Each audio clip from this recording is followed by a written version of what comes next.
produktif untuk Tuhan di segala musim kehidupan. Kita akan membahas Kejadian 41 dari ayat 1 sampai 57.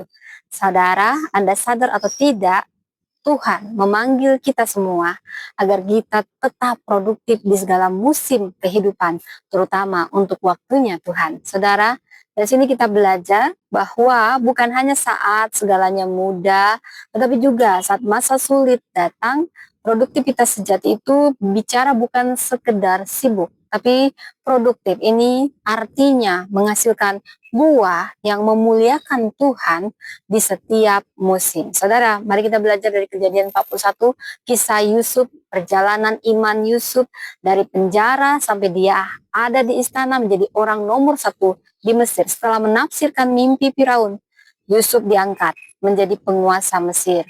Namun inti kisah ini bukan hanya tentang promosi, saudara, tetapi kita akan membahas lebih dalam tentang manajemen musim kehidupan. Firman Tuhan di Kejadian 41 ayat 29 sampai 30 jelas berkata akan datang 7 tahun kelimpahan besar di seluruh tanah Mesir, tetapi sesudah itu akan timbul 7 tahun kelaparan. Saudara, Yusuf mengajarkan kita hikmat ilahi dalam menghadapi perubahan musim. Jadi tidak hanya berdoa agar musim buruk tidak datang, tetapi mempersiapkan diri kita dan bangsa tetap produktif di dalamnya. Saudara, yang menjadi 3 pesan utama bagaimana kita produktif di segala musim untuk Tuhan, perlu kita pahami setiap musim ada dalam kedaulatan Tuhan. Atau saya ubah katanya, Tuhan berdaulat dalam segala sesuatu, dalam segala musim. Saudara, ini perlu kita pahami. Kejadian 41 ayat 25 berkata, sebab Allah telah memperlihatkan kepada Firaun apa yang hendak dilakukannya. Tidak ada musim yang kebetulan, tidak ada. Baik musim kelimpahan maupun musim kekeringan, ini bagian dari rencana Allah. Saudara, kadang Tuhan tidak mengubah musim, tetapi Dia mengubah kita untuk mampu berespon benar dalam menghadapi tiap musim kehidupan.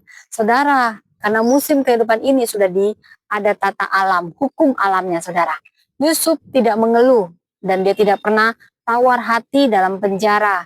Justru di sanalah dia membangun karakter, melakukan persiapan segala sesuatu, dan kepekaan terhadap suara Allah. Ini perlu keintiman yang dalam dengan Tuhan. Musim berganti, tapi misi Allah tetap. Saat kita paham kedaulatan Tuhan atas waktu, kita belajar bersyukur dan tidak panik saat musim berubah. Yang kedua, perlu kita pahami, produktivitas adalah bukti penata layanan ilahi. Dikatakan di Kejadian 41 ayat 33, baiklah Firaun mencari seorang yang berakal budi dan bijaksana dan mengangkat dia menjadi kuasa atas tanah Mesir. Produktivitas itu, saudara, bukan sekedar kerja keras, tapi itu penata layanan, stewardship atas apa yang Tuhan percayakan. Yusuf tidak hanya menafsir mimpi, tapi juga membuat strategi konkret. Dia mengumpulkan hasil di musim kelimpahan untuk menghadapi musim kekurangan. Tuhan memanggil kita untuk mengelola hasil, waktu, talenta, dan kesempatan dengan bijak. Doa tanpa strategi ini hanya akan menghasilkan frustasi. Doa tanpa strategi hanya akan menghasilkan frustasi. Rancangan life plan tahunan dan spiritual goal, apa yang ingin Tuhan hasilkan dalam hidupmu tahun ini. Saudara, kita perlu catat berkat Tuhan di musim baik itu adalah gandum yang kelak menopang di musim kering. Miliki mentor atau pembimbing rohani untuk membantu menilai produktivitas rohani kita. Saudara, yang ketiga, bagaimana strategi menghadapi setiap musim kehidupan. Kejadian 41 ayat 48 berkata, selama 7 tahun, demikianlah kelimpahan, 7 tahun kelimpahan itu, Yusuf mengumpulkan segala bahan makanan di tanah Mesir. Musim baik kita sebut musim kelimpahan. kita fokus pada penyimpanan, persediaan, pembentukan, dan penguatan. Saudara, perlu menyimpan hasil bukan hanya uang, tapi juga pengalaman dan pelajaran rohani. Jangan terlena oleh kenyamanan. Justru kita perlu prepare for impact. Amsal 10 ayat 5 jelas berkata, siapa yang mengumpulkan pada musim panas, ia anak yang berakal budi. Lalu kita masuk kepada musim buruk, kekeringan. Kita perlu fokus pada iman, ketekunan, ketaatan.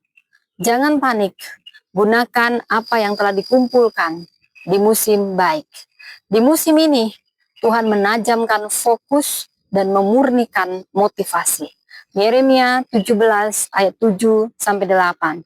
Diberkatilah orang yang mengandalkan Tuhan, ia tidak khawatir dalam tahun kering. Musim baik adalah waktu menanam, musim buruk adalah waktu menuai karakter. Buat seasonal reflection setiap 3 bulan, apa yang Tuhan ajarkan, apa yang harus dikembangkan, dan jangan menilai kesetiaan Tuhan dari cuaca hidupmu hari ini. Ia tetap bekerja di balik musim. Yang keempat, kita bicara perencanaan adalah bagian dari iman. Perencanaan, bagian dari iman. Kejadian 41 ayat 34 kuncinya dikatakan, baiklah Firaun bertindak demikian. Yusuf mengajarkan bahwa iman dan perencanaan tidak saling bertentangan. Perencanaan yang rohani selalu lahir dari pewahyuan dan berujung pada tindakan nyata. Kita perlu membuat rencana produktif untuk Tuhan. Kita mendengar, kita minta Tuhan tunjukkan fokus musim hidup kita.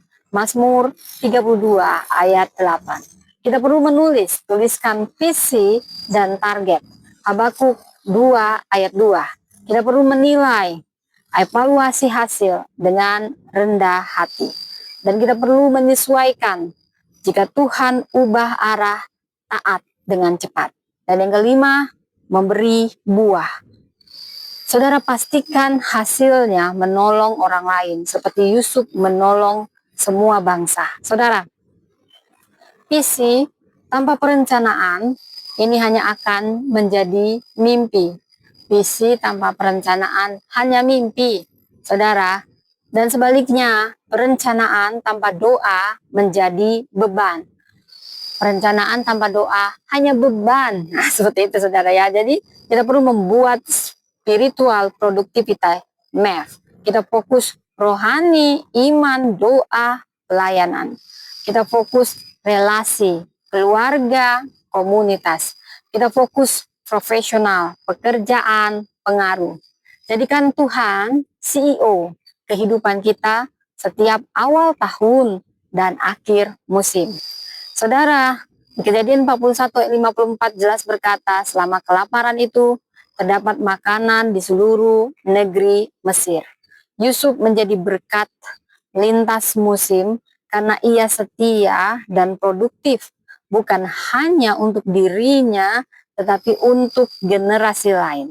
Allah rindu, saudara, setiap kita menjadi seperti Yusuf, menafsirkan zaman dan menyiapkan berkat bagi orang lain. 3 prinsip hidup produktif untuk Tuhan. Kenali musimmu. Tuhan tidak salah waktu. Kelola apa yang ada. Jangan menunggu kelimpahan baru bekerja. Hasilkan buah bagi Tuhan. Ukur produktivitas. Bukan dari hasil, tapi dari ketaatan. The right person in the wrong season will still bear fruit if they stay rooted in God. Tuhan tidak menuntut hasil besar, tetapi ketaatan kecil yang konsisten. Mari kita berdoa, Tuhan ajar kami membaca musim hidup kami, beri hikmat seperti Yusuf, merancang, menabur, dan menuai dalam waktumu. Jadikan kami produktif, bukan untuk kemuliaan kami, tapi bagi kemuliaan dan kerajaan-Mu, dalam nama Yesus. Amin. Tetap produktif di segala musim kehidupan, karena itu yang Tuhan inginkan. Saya ulang 3 poin supaya kita tetap produktif. Pertama, kenali musim. Harus peka. Semakin intim, semakin peka. Kelola yang ada. Jangan tunggu